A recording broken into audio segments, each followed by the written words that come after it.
Chapter 6 of The Witches. The Meeting. Now that the manager had gone, I was not particularly alarmed. What better than to be imprisoned in a room full of these splendid ladies? If I ever got talking to them, I might even suggest that they come and do a bit of cruelty to children prevention at my school. We could certainly use them there. In they came, talking their heads off. They began milling around and choosing their seats, and there was a whole lot of stuff like, "Come and sit next to me, Millie dear," and "Oh, hello, Beatrice. I haven't been seeing you since the last meeting. What an adorable dress you have on." I decided to stay where I was and let them get on with their meeting. Well, I got on with my mouse training, but I watched them for a while, longer through the crack in the screen, waiting for them to settle down. How many were there? I guessed about 200. The back rows filled up first. They all seemed to want to sit as far back from the platform as possible. There was a lady wearing a tiny green hat in the middle of the back row who kept scratching the nape of her neck. She couldn't leave it alone.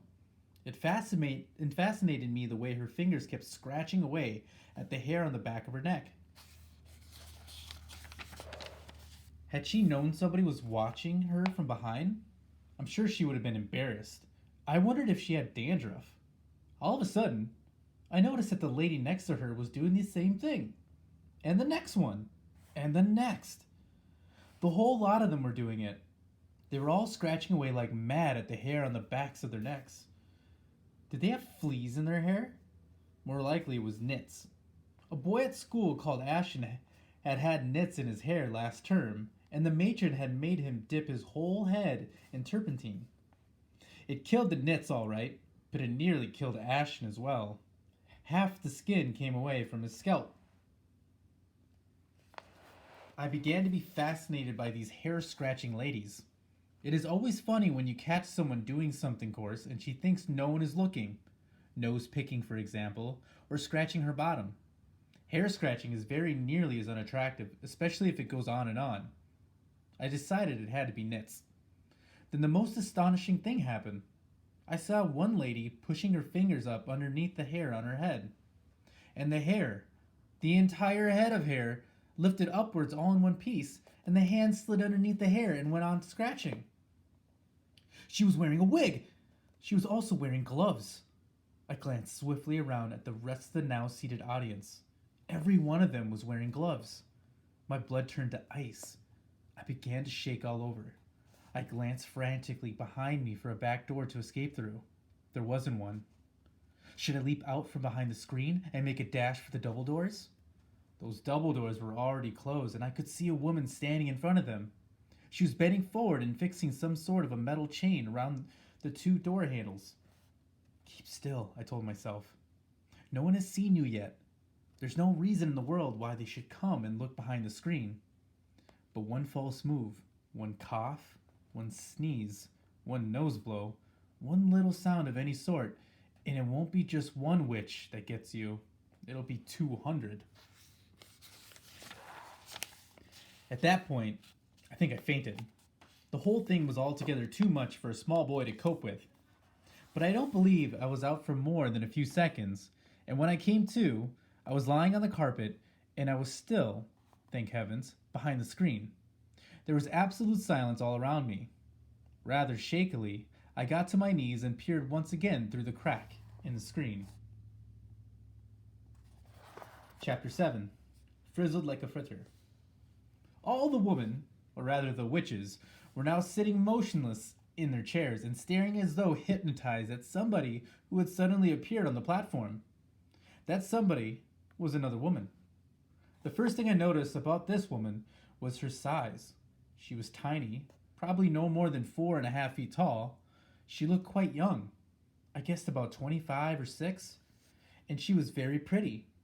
She had on a rather stylish long black dress that reached right to the ground, and she wore black gloves that came up to her elbows. Unlike the others, she wasn't wearing a hat. She didn't look at me like a witch. She didn't look like a witch at all. But she couldn't possibly not be one. Otherwise, what on earth was she doing up there on the platform? And why?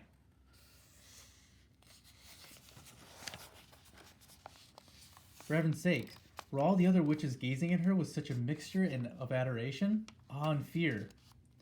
Very slowly, the young lady on the platform raised her hands to her face. I saw her gloved fingers unhooking something behind her ears, and then she caught hold of her cheeks and lifted her face clean away. The whole of that pretty face came away in her hands. It was a mask. As she took off the mask, she turned sideways and placed it carefully upon a small table nearby. And when she turned round again and faced us, I very nearly screamed out loud. That face of hers was the most frightful and frightening thing I've ever seen. Just looking at it gave me the shakes all over. It was so crumpled and wizened, so shrunken and shriveled, it looked as though it had been pickled in vinegar. It was a fearsome and ghastly sight. There was something terribly wrong with it, something foul and putrid and decayed. It seemed quite literally to be rotting away at the edges, and in the middle of the face, around the mouth and cheeks, I could see the skin all cankered and worm-eaten, and though maggots were working away in there. There are times when something is so frightful you become mesmerized by it and can't look away. I was like that now. I was transfixed. I was numbed. I was magnetized by the sheer horror of this woman's features. But there was more to it than that. There was a look of serpents in those eyes of hers as they flashed around the audience.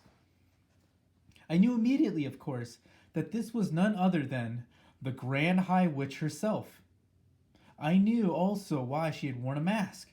She could never have moved around in public, let alone book in at a hotel, with her real face.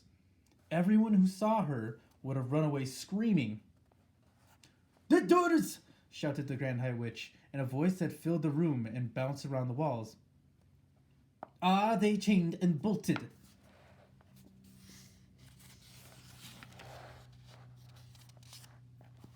"The doors are chained and bolted, your grandness," answered a voice in the audience. The brilliant snake eyes that were set so deep in the dreadful, rotting, worm-eaten face glared unblinkingly at the witches who sat facing her. "You may remove your gloves," she shouted. Her voice, I noticed, had that same hard metallic quality as the voice of the witch I had met under the conker tree. Only it was far louder and much harsher. It rasped, it grated, it snarled, it scraped, it shrieked, and it growled. Everyone in the room was peeling off her gloves. I was watching the hands of those in the back row. I wanted very much to see what their fingers looked like and whether my grandmother had been right. Ah, yes. I could see several of them now. I could see the brown claws curving over the tips of the fingers. They were about 2 inches long, these claws, and sharp at the ends. "You may remove your shoes," barked the Grand High Witch. I heard a sigh of relief going up from all the witches in the room as they kicked off their narrow high-heeled shoes. And then I got a glimpse under the chair of several pairs of stockinged feet, square and completely toeless. Revolting they were, as though the toes had been sliced away from the feet with a carving knife. "You may remove your wigs," snarled the Grand High Witch. She had a peculiar way of speaking. There was some sort of a foreign accent there, something harsh and guttural, and she seemed to have trouble pronouncing the letter W. As well as that, she did something funny with the letter R. She would roll it around and around her mouth like a piece of hot pork crackling before spitting it out. "Remove your wigs and get some fresh air onto your spotty scalps," she shouted. And another sigh of relief rose from the audience as all the hands went up to the heads and all the wigs, with the hats still on them, were lifted away. There now appeared in front of me, row upon row of bald female heads, a sea of naked scalps, every one of them red and itchy looking from being rubbed by the linings of the wigs. I simply cannot tell you how awful they were. And somehow the whole sight was made more grotesque because underneath those frightful scabby bald heads, the bodies were dressed in fashionable and rather pretty clothes. It was monstrous. It was unnatural. Oh heavens, I thought. Oh help. Oh Lord, have mercy on me. These foul, bald-headed females are child killers, every one of them. And here I am, imprisoned in the same room, and I can't escape. At that point, a new and doubly horrifying thought struck me. My grandmother had said that, with their special nose holes, they could smell out a child on a pitch black night from right across the other side of the road. Up to now, my grandmother had been right about every time. It seemed a certainty, therefore, that one of the witches in the back row was going to sniff me out at any moment, and then yell of dogs' droppings would go up all over the room, and I would be cornered like a rat. I knelt on the carpet behind the screen, hardly daring to breathe. Then suddenly I remembered another very important thing my grandmother had told me. The dirtier you are, she had said, the harder it is for a witch to smell you out. How long since I had last had a bath? Not for ages. I had my own room in the hotel, and my grandmother never bothered with silly things like that. Come to think of it, I don't believe I'd had a bath since we arrived. When had I last washed my hands or face? Certainly not this morning. Not yesterday either. I glanced down at my hands. They were covered with smudge and mud, and goodness knows what else besides. So perhaps I had a chance after all. The stink waves couldn't possibly get through all that dirt. "Witches of England!" shouted the Grand High Witch. She herself, I noticed, had not taken out either her wig or her gloves or her shoes. "Witches of England!" she yelled. The audience stirred uneasily and sat up straighter in their chairs. "Miserable witches!" she yelled. "Useless, lazy witches! Feeble, fribbling witches! You are a heap of idle, good-for-nothing worms!" A shudder went through the audience. The Grand High Witch was clearly in an ugly mood, and they knew it. I had a feeling that something awful was going to happen soon. "I am having my breakfast this morning," cried the Grand High Witch, "and I am looking out of the window at the beach. And what am I seeing? Am I asking you? What am I seeing? I am seeing a revolting sight. I am seeing hundreds, I am seeing thousands of rotten, repulsive little children playing on the sand. It is putting me right off my food. Why have you not got rid of them?" she screamed. "Why have you not rubbed them all out, these filthy, smelly children?" With each word she spoke, flecks of pale blue phlegm shot from her mouth like little bullets. "I am asking you, why?" she screamed. Nobody answered her question. "Children smell," she screamed. "They stink out the world. We do not want these children round here." The bald heads in the audience all nodded vigorously. "One child a week is no good to me," the Grand High Witch cried out. "Is that the best you can do?" "We will do better," murmured the audience. "We will do much better." "Better is no good either," shrieked the Grand High Witch. "I demand maximum results, so here are my orders. My orders are that every single child in this country shall be rubbed out, squashed, skvetted, and frittered before I come here again in 1 year's time. Do I make myself clear?" A great gasp went up from the audience. I saw the witches all looking at one another with deeply troubled expressions, and I heard one witch at the end of the front row saying aloud, "All of them? We can't possibly wipe out all of them." The Grand High Witch whipped around as though someone had struck a skewer into her bottom. "Who said that?" she snapped. "Who dares to argue with me? It was you, was it not?" She pointed a gloved finger as sharp as a needle at the witch who had spoken. Oh, I didn't mean it, your grandness," the witch cried out. I didn't mean to argue. I was just talking to myself." "You dare to argue with me?" screamed the Grand High Witch. "Oh, I was just talking to myself," cried the wretched witch. I swear it, your grandness." She began to shake with fear.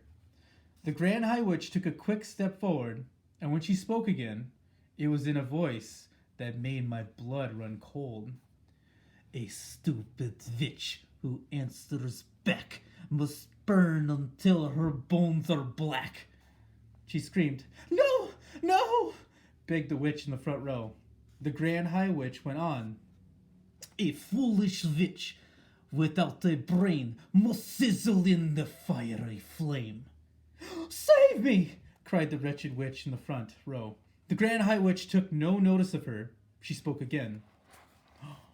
An idiotic witch like you must roast upon the barbecue.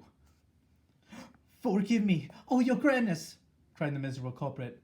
"I didn't mean it!" But the Grand High Witch continued with her terrible recital.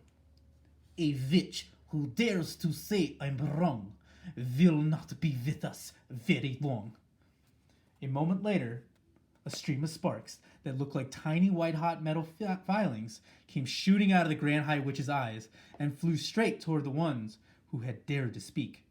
I saw the sparks striking against her and burrowing into her, and she screamed a horrible howling scream, and a puff of smoke rose up around her. A smell of burning meat filled the room. Nobody moved.